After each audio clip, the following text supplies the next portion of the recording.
Aralam farm ആദിവാസി പുനരധിവാസ മേഖലയിൽ കശുവണ്ടി ശേഖരിക്കാൻ പോയ ആദിവാസി ദമ്പതികളെ കാട്ടാന ചവിട്ടിക്കൊന്നു. ബ്ലോക്ക് 13 കരിക്കൻമുക്ക് അങ്കനവാടി റോഡിനോട് ചേർന്നാണ് സംഭവം. അമ്പലക്കണ്ടി നഗറിൽ നിന്ന് എത്തി മേഖലയിൽ ഭൂമി കിട്ടി 1542 ഫ്ലോട്ടിൽ വസിക്കുന്ന 80 വയസ്സുള്ള വെള്ളി, 75 വയസ്സുള്ള ഭാര്യ ലീല എന്നിവരെയാണ് കാട്ടാന ആക്രമിച്ച് കൊന്നത്.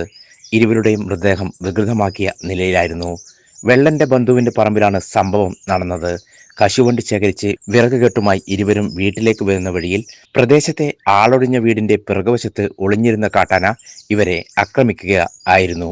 ഞായറാഴ്ച വൈകിട്ട് 6 മണിയോടെയാണ് വിവരം പുറം ലോകം അറിയുന്നത്. ഇരുവരും വീട്ടിലെത്താത്തതിനെ തുടർന്ന് മകളുടെ ഭർത്താവ് ബന്ധുക്കളും അന്വേഷിച്ച് എത്തിയപ്പോഴാണ് മൃതദേഹം കണ്ടെടുത്തത്. ഉച്ചയോടെയാണ് ഇവരെ കാട്ടാന ആക്രമിച്ചത് എന്നാണ് സംശയം. മൃതദേഹത്തിന് സമീപത്തെ രക്തപ്പാടുകൾ ഉണങ്ങി കട്ട പിടിച്ച നിലയിലായിരുന്നു.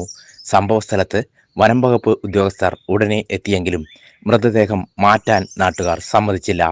വിവരമറിഞ്ഞെത്തിയ സണ്ണി ജോസഫ് MLA, ഇരട്ടി block panchayat president K Velayudhan, Aralam panchayat president KP Rajesh, block അംഗം V ശോഭ, വാർഡ് മെമ്പർ മിനി എന്നിവരും സ്ഥലത്തെത്തി.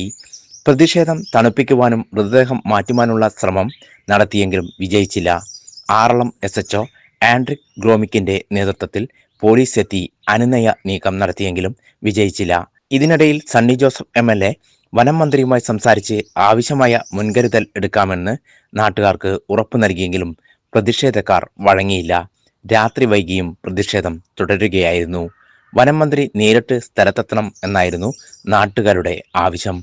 10 വർഷത്തിനിടയിൽ ഇതോടെ 14 പേരുടെ ജീവനുകളാണ് കാട്ടാനക്കലിയിൽ പൊലിഞ്ഞത്. മക്കൾ ലക്ഷ്മി, ശ്രീധരൻ, വേണു, ചാലി, മരുമക്കൾ കുഞ്ഞിക്കണ്ണൻ, ചന്ദ്രി, നാരായണി, മിനി എന്നിവരാണ്.